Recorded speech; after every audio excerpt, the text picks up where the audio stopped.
बाबा साहब के सोच और उनके सपने से हर दलितों के घर में उजाला आया है।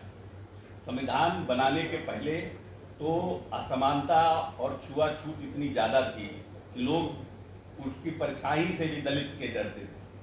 और आज 70-75 बरस बाद माननीय नेता के 20 बरस के कार्यक्रम में निश्चित रूप से हमारे यहाँ समानता है। बहुत सी योजनाओं का और किस तरह से 20 वर्षों में नीतीश जी ने आर्थिक, सामाजिक और राजनीतिक रूप से हमें सबलता प्रदान की है, जिससे हम आगे आ सकें। चाहे वो पंचायती राज में आरक्षण हो, चाहे उन्होंने इस प्रदेश में लघु जो हमारा उद्योग है उसके माध्यम से, चाहे परिवहन योजना के माध्यम से, चाहे हमें डिफरेंट योजनाओं में आर्थिक लाभ दे करके, कैसे उन सब योजनाओं के भी हम लोग जिक्र करके और लोगों में बांटने का उस दिन काम करेंगे, जिससे कि हमारा जो समाज है वो नीतीश जी के कार्यों को समझ कर सके और भविष्य में जो भी राजनीतिक दल हो वो अम्बेडकर जिनों पर चिन्हों पर चल करके और जो बड़ी आबादी अनुसूचित जाति जनजाति की है, खासकर महादलित जो परिवार है उनकी है, उसके प्रति सजग रहे और सक्रिय रहे। महादलित परिवार कैसा लगा? देखिए, हम लोगों की जब से सरकार आई, नीतीश जी की जब से सरकार आई, स्पीडी ट्रायल ये नीतीश जी का कॉन्सेप्ट है कि अगर कोई क्राइम बढ़ता है तो क्राइम में पकड़ाता है तो हम उसको स्पीडी ट्रायल करके जल्दी से जल्दी सजा दिलाएंगे। और इसके पूर्व की जो परिस्थितियां थी, आज जो लोग उद्योग पर बहस कर रहे हैं, सब्सिडी की बात कर रहे हैं, SITV की बात करते हैं, इसके पहले तो जितने उद्योग थे इस प्रदेश के और जो औद्योगिक घराने थे वो तो सब अपना लकड़ी लोहा लेके भाग गए थे। कोई यहाँ था कहाँ? आप तो खुद उस समय के इतने बड़े पत्रकार रहे हैं, आप बताइए कि क्या परिस्थिति? कोई बड़ा डॉक्टर यहाँ था? कोई गाड़ी खरीदना चाहता था? क्या इतना भय का माहौल था? किस तरह का आदमी रात में कोई निकलता था, उनको डर लगता था। कोई कभी कोई इंसिडेंट हो, कोई दुर्गा पूजा हो, सरस्वती पूजा हो, कोई रैली हो, रेला हो, क्या परिस्थिति रहती थी पटना में? आपको याद नहीं है कि पहली बेटी की शादी में मारुति का यहाँ का शोरूम कैसे चला गया?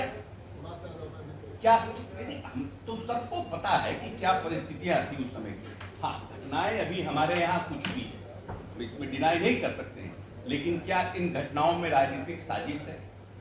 क्या होली के बहाने सरकार को बदनाम करने की, इन सब पे चर्चा चल रहा है। माननीय नेता इस पर कुछ स्तरीय बैठक किया है कि क्या कैसे ऐसा हुआ।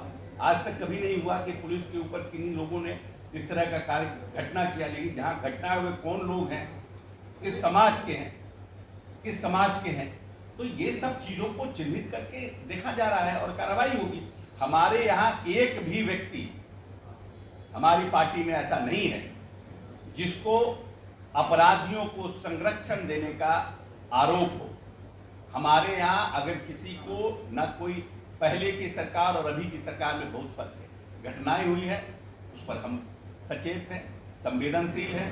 मुख्यमंत्री जी ने खुद, ये माननीय मुख्यमंत्री जी का USP है लॉ एंड ऑर्डर, और घटनाएं हुई है तो उस पर कार्रवाई होगी। जो लोग दोषित हैं, दोषी हैं, उनके ऊपर कार्रवाई होगी, उन पर स्पीड ट्रायल चलेगा। लेकिन पहले की तरह नहीं है कि सरकार संपोषित अपराध हुआ करता था और सरकार के लोगों का संरक्षण प्राप्त होता था, और जो सरकार के संरक्षण के लोग थे उनके छाये में अपराध हुआ करता था। ये बात नहीं है, इन दोनों में फर्क है। घटनाएं तो होती है। हमें आपका इशारा तो और सवाल उठावे, समझे, हमें हंसी आती है। धन्यवाद दे दीजिए।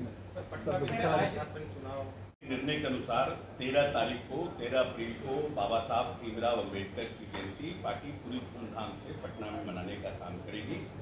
और हम लोगों ने जब थीम संसद किया था तो सभी दलित परिवार के जो लोग आए थे उन्होंने माननीय नेता को मानस पिता कहा। और बाबा साहब भीमराव अम्बेडकर ने जिस तरह से हम लोगों को आवाज़ दी, सामाजिक, आर्थिक और राजनीतिक रूप से सबलता प्रदान की संविधान के माध्यम से, और धरातल पर उतारने का काम बिहार में माननीय नेता नीतीश कुमार ने किया। सबसे पहले जब 2005 में आए तो उन्होंने अनुसूचित जाति जनजाति विभाग का गठन किया। पहले नीतीश कुमार जी के पहले इस राज्य में अनुसूचित जाति जनजाति विभाग नहीं था। कल्याण विभाग हुआ करता था, जिसके माध्यम से पिछड़ा, अति पिछड़ा, अनुसूचित जाति, जनजाति सभी विभागों का काम होता था और विभाग का बजट मात्र 40 करोड़ रुपया था। आज सिर्फ अनुसूचित जाति जनजाति का बजट 1400 करोड़ के आसपास। तो ये एक बड़ी बात है। इस प्रदेश में महादलित मिशन का गठन करना, महादलितों के लिए विकास को गति देना और खास करके 15 अगस्त और 26 जनवरी को समानता की जो लड़ाई बाबा साहब ने लड़ी थी, उसके लिए 15 अगस्त और 26 जनवरी को महादलित टोलों में, चाहे वो प्रदेश का मुख्यमंत्री हो, मंत्री हो, जिलाधिकारी हो, प्रखंड अध्यक्ष हो, उसको मैंडेटरी महादलित टोलों में झंडोत्तोलन करना, ये एक सामाजिक क्रांति का बड़ा निर्णय माननीय नेता का था। इसीलिए बाबा साहब के सपनों को साकार करने में जिस तरह से माननीय नेता ने अपने प्रदेश में नियम कानून बना करके उसको सफलता प्रदान किया है, इसीलिए हम सभी दलित भाइयों का यह कर्तव्य बनता है कि बाबा साहब की जयंती को हम धूमधाम से मनाएं, जिसने हमें अधिकार दिया, जिसने हमें समानता दी अपने संविधान में। और बाबा साहब को संविधान में इस अधिकार के लिए भी बहुत लड़ाई लड़नी पड़ी। ऐसा नहीं है कि बहुत सहज रूप से हुआ, बहुत लोगों का विरोध, बहुत लोगों का आर्गुमेंट। अगर प्रिवी काउंसिल की बहस को देखिएगा तो काफी बहस हुआ था इस पर, और उसके बाद समानता का अधिकार हमें मिला है। इसीलिए हम सब जो लोग जो नीतीश जी के अनुयायी हैं, जो नीतीश जी के विचारों पर और नीतीश जी की नीति पर चलने का काम करते हैं, ये हम सब की जवाबदेही और जिम्मेवारी है कि बाबा साहब भीमराव अम्बेडकर की जयंती को हम सब धूमधाम से मनाएं। और हम लोगों ने 13 तारीख का निर्णय इसलिए किया है कि वो एक दिन, वो रविवार है और पूर्व संध्या पर, क्योंकि हम लोगों ने पहले से माननीय नेता के कहने पर यह निर्णय किया था कि अम्बेडकर जी की जयंती को और उनके शहादत दिवस को हम लोग बहुत धूमधाम से मनाएंगे। और हर दिन बाबा साहब के जयंती पर हम दिवाली के रूप में इसे मनाएंगे। इसीलिए अम्बेडकर वादी लोग जो अम्बेडकर की समानता के अधिकार की लड़ाई के साथ सजग रूप से खड़े हैं, उन सब की ये जवाबदेही बनती है कि हम सब दलित टोलों में उस दिन हर घर में जिसके जितना हैसियत है कम से कम एक दिया जरूर जलाएं, क्योंकि उसी अम्बेडकर जी की सोच से हमारे जीवन में उजाला आया है। और आज माननीय नीतीश कुमार ने अगर उनके सपनों को साकार किया है तो ये अम्बेडकर जी के पद चिन्हों पर चलकर, अम्बेडकर के और गांधी जी के पद चिन्हों पर चलकर किया। इसीलिए 13 तारीख को पार्टी के निर्देशानुसार हम लोग काफी धूमधाम से इस कार्यक्रम को मनाने का काम करेंगे।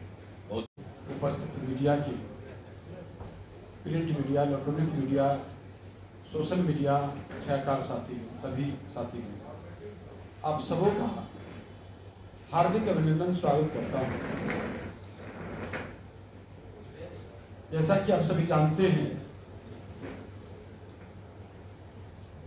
डॉक्टर भीमराव अम्बेडकर जी का जयंती 14 अप्रैल जो अब कुछ ही निकट समय आ गया है, हर वर्ष हमारी पार्टी इस समारोह को, उस अवसर पर समारोह का मनाती आ रही है।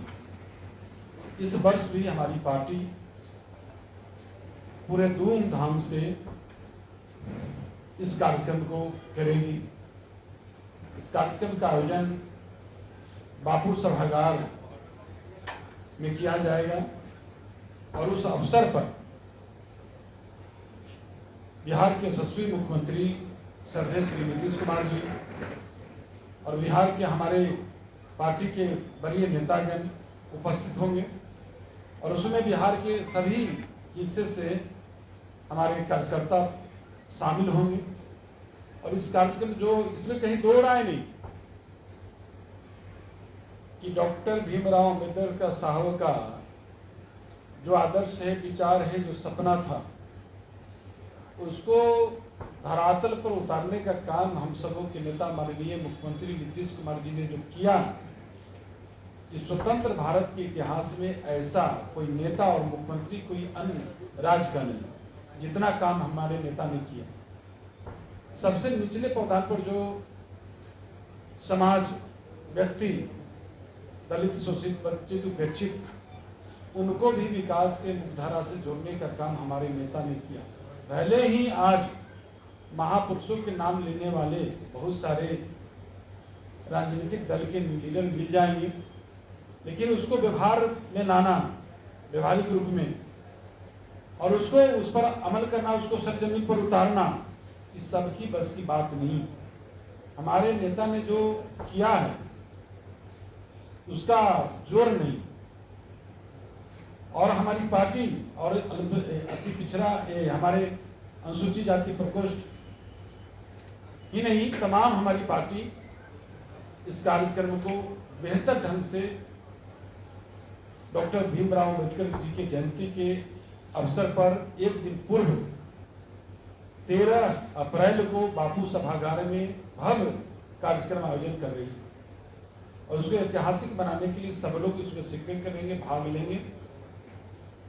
और ऊपर से हमारे पार्टी के नेता माननीय अशोक चौधरी जी, माननीय मंत्री इस कार्यक्रम को देखेंगे उसका, और सब लोग उसमें पार्टी सब बढ़ चढ़ के सभी लोग हिस्सा लेंगे।